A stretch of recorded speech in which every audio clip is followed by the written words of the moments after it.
jari Ririn itu benar. Oke. Cuma apakah adanya sidik jari itu membuktikan Betul. adanya pembunuhan? Ya, palu itu kan ditemukan belakangan. Kalau memang alat buktinya kuat, hakimnya juga mengadili sesuai dengan alat bukti, fakta-fakta persidangan, keyakinannya itu kan, ya sudah, mau bagaimana lagi?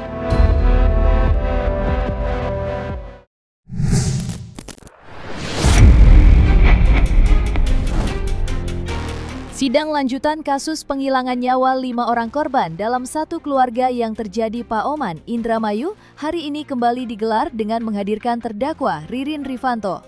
Didampingi kuasa hukumnya, Tony RM, Ririn dikabarkan masih bersikeras menolak tuduhan yang dialamatkan pada dirinya mengenai tewasnya 5 orang korban dalam satu keluarga. Bantahan Ririn yang menolak semua tuduhan, termasuk pengakuan dari Prio, terdakwa lainnya, dibenarkan oleh Tony RM yang selama ini mendampingi Ririn dalam agenda persidangan. Dalam pernyataan terbarunya, Tony RM menyinggung soal barang bukti yang menurutnya belum kuat untuk dijadikan alasan untuk mendakwa Ririn sebagai pelaku utama dalam kasus berdarah yang menggemparkan publik tersebut. Selain kurangnya alat bukti, apa yang membuat Tony RM percaya dengan pengakuan Ririn yang menolak mentah-mentah tuduhan penghilangan nyawa 5 orang korban dengan sadis?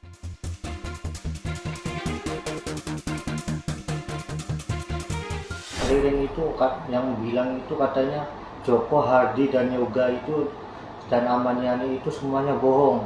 Itu tidak benar. Semua yang membunuhnya itu Ririn semua. Saya menyaksikannya secara langsung. Jadi saya itu setiap ada informasi yang baru, saya selalu tanya Ririn. Dan Ririn masih bertahan, masih mengatakan seperti itu. Dan saya mempunyai dokumentasi percakapan Ririn sama Prio. Saya masih melihatnya yang disampaikan di awal itu natural. Ya, natural, jujur gitu loh. Baik Ririn maupun Prio di awal yang saya sudah posting mengenai ada nama 4 pelaku itu. Nah, kemudian yang ketiga, saya juga masih melihat alat bukti yang dihadirkan oleh penuntut umum itu masih belum kuat untuk mengarah kepada Ririn sebagai pelaku pembunuhan.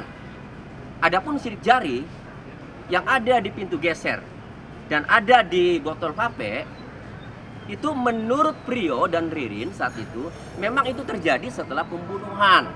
Saat itu ya, setelah pembunuhan datang itu megang ngambil botol semprotan nyamuk ya merek vape dan itu melewati pintu geser. Nah, jadi sampai hari ini ya atau sampai sidang terakhir kemarin saya masih belum melihat alat bukti yang dihadirkan oleh jaksa yang menguatkan bahwa Ririn melakukan pembunuhan atau merencanakan pembunuhan. Alat bukti digital forensik yang WA, chat apapun nggak ada gitu. Screenshot yang merencanakan sama Prio misalnya nggak ada. Jadi handphone yang dihadirkan itu tidak bisa membuktikan apa-apa. Handphonenya Ririn baik handphonenya Prio itu maupun handphonenya Prio itu tidak membuktikan apa-apa handphone itu karena isi chatnya nggak ada, riwayat panggilannya nggak ada, kartu pun tidak ada, kan itu.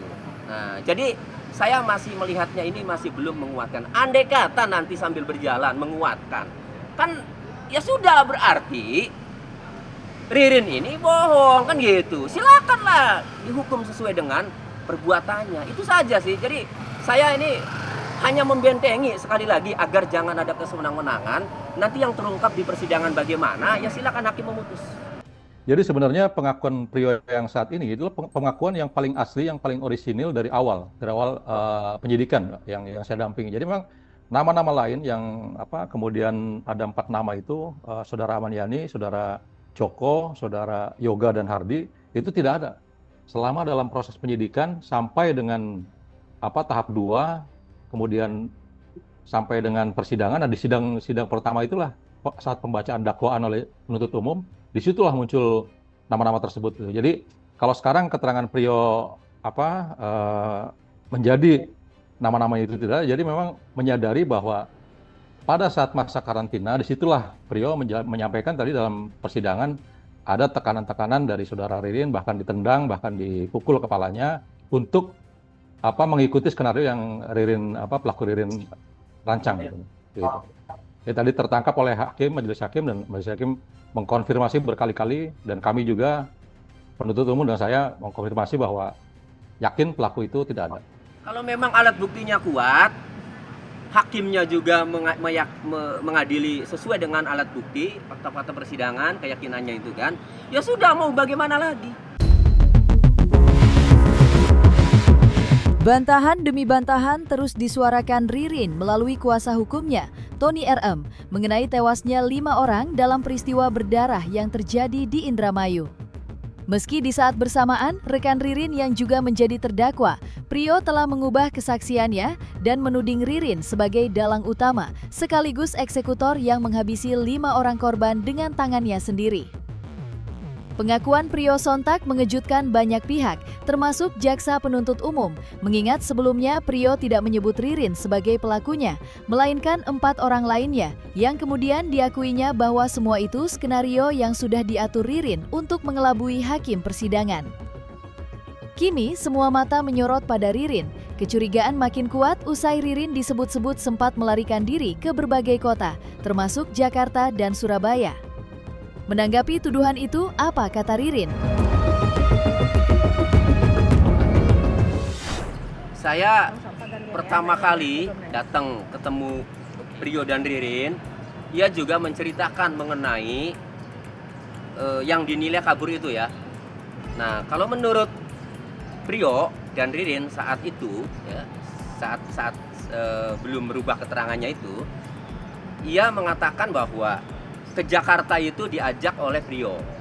Karena setelah mayat itu ditemukan, Ririn itu bingung karena memang ia dari rumah Budi. Kemudian juga ia membawa mobil Budi disuruh oleh Joko. Nah, ketika sudah diambil mobilnya, ditaruh di tanggul oleh Joko dan Prio, kemudian Ririn kembali ke hotel sama Prio, Jokonya itu sudah tidak ikut, di situ bingung. Sehingga ketika saya tanya kenapa ke Jakarta, karena menurut Prio untuk menenangkan Ririn. Lah, Anda belum membuka, saya bilang bagaimana pembunuhan itu atau siapa pelakunya, belum katanya. Akhirnya dibawa ke Jakarta. Nah, sampai Jakarta tidak ada tujuan, berapa jam di sana, kemudian Prio mengajak Ririn ke Semarang. Semarang itu menurut Prio itu saudaranya. Memang Prio juga tempat lahirnya itu Semarang. Nyampe Semarang kata Prio lupa. Sehingga kemudian mau pulang ke Indramayu. Ternyata salah mobil ke Surabaya. Nyampe Surabaya sempat nginap, kemudian Prio ditelepon oleh Joko. Agar kerja saja katanya. Nah, di nelayan. Nah, lalu Prio mengurus lamaran kerja itu ke nelayan lewat online sampai memalsukan KTP itu, ya. Menurut Prio, ya, saat itu semua Prio yang mengatur. Ririn tidak tahu menahu. Dan yang ngurus KTP, kemudian pendaftaran juga Prio. Ririn itu sudah mau saja. Bahwa ada janji untuk, yuk kamu jangan sampai bocor mungkin kan peristiwa ini, dan kamu akan saya kasih uang. Itulah yang disampaikan tadi di muka persidangan. Saya pasti dituduh sebagai pelaku karena saya berada di TKP, karena saya juga yang membawa mobil, pasti mengarah ke saya, Pak, kata Ririn kan, dia jujur. Nah, kemudian setelah ngelamar di nelayan itu, kerja nelayan, kemudian dijemput oleh travel nelayan, dibawa ke Indramayu, ke Mes Kedokan Bunder. Di perjalanan, Joko telepon Prio agar handphone inventaris yang dikasih oleh Joko untuk komunikasi itu suruh buang, kata Prio. Dan kemudian dibuang handphone itu, sehingga sama sekali dengan Joko itu akhirnya tidak meninggalkan jejak digital kan. Nah, akhirnya nyampe ke Indramayu, di Mes Kedokan Bunder, baru Prio bercerita yang sebenarnya kepada Ririn. Jadi menurut Prio dan Ririn saat itu, memang Ririn baru tahu setelah di Mes Kedokan Bunder menjelang ditangkap. Nah, kemudian akhirnya ditangkap. Begitu. Jadi yang dimaksud kabur itu seperti itu ceritanya menurut Prio dan Ririn saat itu. Selain tuduhan melarikan diri ke Jakarta, Dalam persidangan, terungkap fakta lain yang cukup mengejutkan, yakni ditemukannya barang bukti berupa palu godam, yang menurut keterangan Priyo, palu tersebut digunakan Ririn untuk menewaskan para korban sebelum dibuang tidak jauh dari lokasi kejadian. Ditemukannya palu godam lengkap dengan bercak darah, tidak serta-merta membuat Ririn mengakui perbuatannya. Bagai belut, Ririn begitu licin menghindar dari berbagai tuduhan yang dialamatkan pada dirinya. Lagi-lagi ditemukannya barang bukti palu godam di sangkal Ririn. Melalui Tony RM yang menjadi kepanjangannya menyampaikan penolakannya, temuan palu godam tidak jauh dari TKP, sedari awal tidak ada dalam BAP dan keterangan yang ia sampaikan, termasuk pengakuan Priyo di awal kesaksiannya. Ya, palu itu kan ditemukan belakangan. Ya. Memang di dalam BAP tidak ada barang bukti palu. Yang ada di BAP itu, palu itu dicari, ada daftar pencarian barang. Nah, dalam daftar pencarian barang, palu itu jenisnya itu putih, warna putih berbahan stainless. Nah, namun yang ditemukan belakangan ini kan berbahan baja, hitam kan. Apakah palu yang ditemukan atas petunjuk Priyo itu palu itu yang dimaksud kan atau bukan? Nah, kalau di sidangnya Priyo saya tidak tahu ya tanggapan Priyo atau penasihat hukumnya atau advokatnya bagaimana. Nah, kalau nanti di sidang saya besok seandainya palu itu dihadirkan oleh penuntut umum, ya kembalikan lagi kepada Ririn mengenali tidak palu tersebut. Kan gitu. Kalau cerita dari Ririn tidak tahu pembunuhan ya ke saya, ya tentu pasti tidak mengetahui. Sudah bisa kita tebak jawabannya, pasti Ririn tidak mengetahui. Nah, kalau begitu berarti kembali kepada hakim nanti. Gitu. Kalau saya sih silakanlah. Jaksa apa yang punya, buktikan. Ya saya juga senang kalau jaksa dapat membuktikan biar terang benderang. Kenapa saya mau mendampingi Priyo di tengah perjalanan seperti ini? Karena ada komitmen Priyo akan membuka semua apa yang selama ini terselimuti, apa yang selama ini menjadi tabir gitu kan dari rangkaian seluruhnya peristiwa pidana pembunuhan terhadap 5 nyawa. Salah satunya adalah itu, Mas. Jadi salah satunya secara mengejutkan yang tadinya diakui oleh kedua pelaku ini, Ririn dan Priyo, bahwa sarana atau alat yang dipergunakan untuk menganiaya dan menghabisi nyawa semua korban gitu, itu awalnya mengaku dibuang di Sungai Cimanuk. Tapi pada keterangan terbaru, Priyo menjelaskan secara jujur bahwa alatnya berupa palu gada itu dibuang tidak jauh dari tempat kejadian perkara, dari rumah TKP. Berjarak sekitar kalau saya hitung itu 120 meter dari rumah TKP. Itu di sebuah selokan kecil, saluran air di depan toko di situ. Dan sekarang sudah langsung diamankan oleh pihak Polisian Resort Indramayu dan dilakukan penyitaan secara resmi. Publik tidak hanya menyoroti Ririn, tetapi juga menaruh curiga pada Tony RM yang diisukan sebagai otak di balik skenario memutar dengan menyebut ada pelaku lain yang dalam keterangan Priyo, menurutnya semua 4 nama yang disebut Ririn merupakan fiktif belaka. Menanggapi polemik tersebut, Tony RM buka suara dan menjelaskan duduk perkara hingga dirinya merasa terpanggil menjadi kuasa hukum Ririn. Dan berikut bantahan Tony RM terkait isu yang belakangan ramai menjadi perbincangan di tengah publik. Gini, kalau tuduhan Priyo itu karangan Ririn, kalau tuduhan ke saya itu menyuruh memberikan keterangan palsu tuduhannya kan. Saya jelaskan satu-satu. Kalau dimaksud karangan Ririn, seperti tadi saya jelaskan, pada saat saya mau menanyakan atau menginterogasi mereka berdua ya di lapas, mereka menjelaskan secara leluasa, ya secara bebas tanpa ada tekanan dari Ririn. Ya mereka saling menjelaskan, bahkan lebih banyak menjelaskan Priyo, karena Priyo yang saat itu yang mengetahui pembunuhan, sementara Ririn tidak tahu kan itu. Jadi saya melihatnya nggak ada, tapi di luar itu kan saya nggak tahu ya di luar itu, tapi saya melihatnya, pandangan saya itu tidak ada. Nah kemudian artinya saya melihatnya bukan karangan Ririn karena videonya juga aktif ya menjawab, menerangkan lebih banyak. Nah kemudian yang kedua soal tuduhan ke saya memberikan keterangan palsu kepada Priyo. Kapan Priyo memberikan keterangan palsu di persidangan? Priyo pertama kali menyampaikan di sidang pertama munculnya 4 nama, ya 4 pelaku yaitu Amaniani, Hardi, Yoga dan Joko, saya belum menjadi kuasanya. Itu sidang pertama itu pengacaranya masih Pak Ruslandi. Saya justru dikabari oleh wartawan. Mas Tony, ini rame sidang, ada muncul nama pelaku baru, ada 4. Nah, justru saya baru tahu. Nah, kemudian setelah saya masuk di sidang ketiga, agendanya pembuktian. Pembuktian itu dari jaksa penuntut umum. Siapa yang dihadirkan? 21 saksi. Ya, 21 saksi diantaranya ada ahli forensik, ya, ahli forensik, otopsi, kemudian ada dari sidik jari kan, Inapis. Tidak ada Priyo dihadirkan sebagai saksi memberikan keterangan.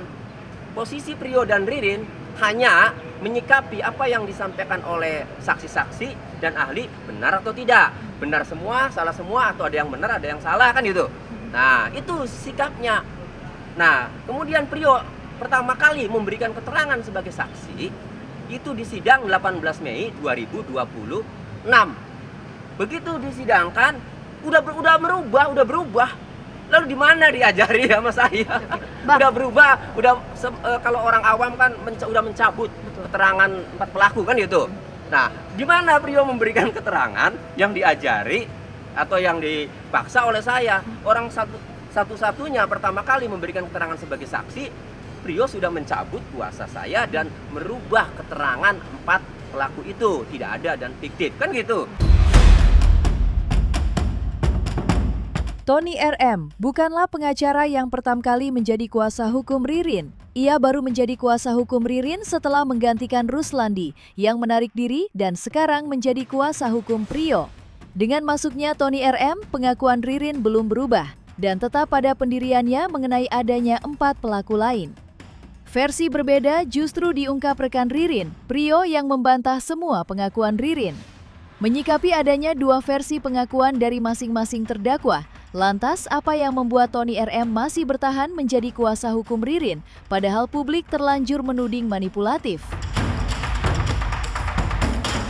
Yang membuat saya masih bertahan menjadi advokatnya Ririn Rifanto, terdakwa Ririn Rifanto, sejak awal Ririn Rifanto dan Priyo Bagustiawan itu menyampaikan bercerita ya pada saat saya sebelum jadi advokatnya ya 5 Maret 2026 saya mendatangi lapas karena sebelumnya di sidang itu menyampaikan ada pelaku-pelaku baru kan gitu. Sementara Ririn tidak terlibat, Priyo hanya menggugurkan, itulah yang disampaikan di persidangan. Saya mendatangi, mereka menyampaikan seperti itu. Ririn tidak tahu pembunuhan dan dikuatkan oleh Priyo. Priyo mengatakan bahwa Ririn tidak tahu. Lah saya mau tidak percaya bagaimana nih Priyo yang terlibatnya saja mengatakan bahwa Ririn tidak tahu pembunuhan. Kan begitu?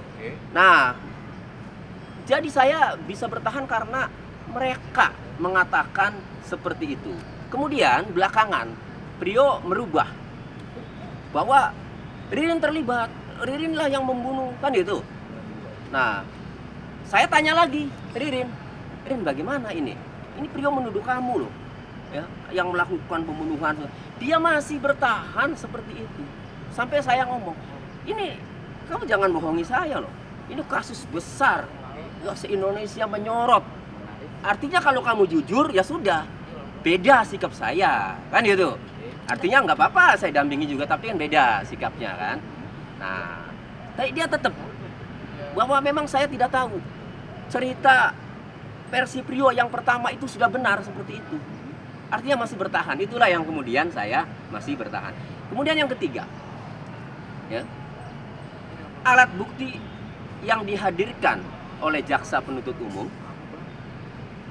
itu belum ada alat bukti langsung, ya, atau bukti langsung atau direct evidence yang mengarah pada Ririn melakukan pembunuhan sebagaimana dakwaan atau sebagaimana yang terakhir keterangan Priyo. Ini yang sidang sampai Senin kemarin. Nah, besok ya, saatnya sidang dari pembuktian dari saya, selain nanti ahli, nanti kan ada lagi nih keterangan terdakwa. Nah, di dalam kesempatan keterangan terdakwa itu pasti alat bukti yang dihadirkan oleh jaksa itu pasti nanti dibuka semua. Silakan dibuka semua. Saya juga pingin tahu, pingin lihat. Nah, seandainya memang mengarah, ya sudah kan gitu. Berarti klien saya bohong, kan begitu. Jadi saya fair aja. Kalau memang dalam alat buktinya kuat mengarah kepada Ririn, ya silakan dihukum. Tersangka ini mengajak P untuk melakukan pembunuhan berencana. Nah, selesai sudah Cumi Lovers. Saksikan terus Cumi Camp In-Depth, kabar lengkap, mendalam, dan akurat dari narasumber terpercaya. Dan jangan lupa untuk like, subscribe, dan juga share channel YouTube Cumi Cumi.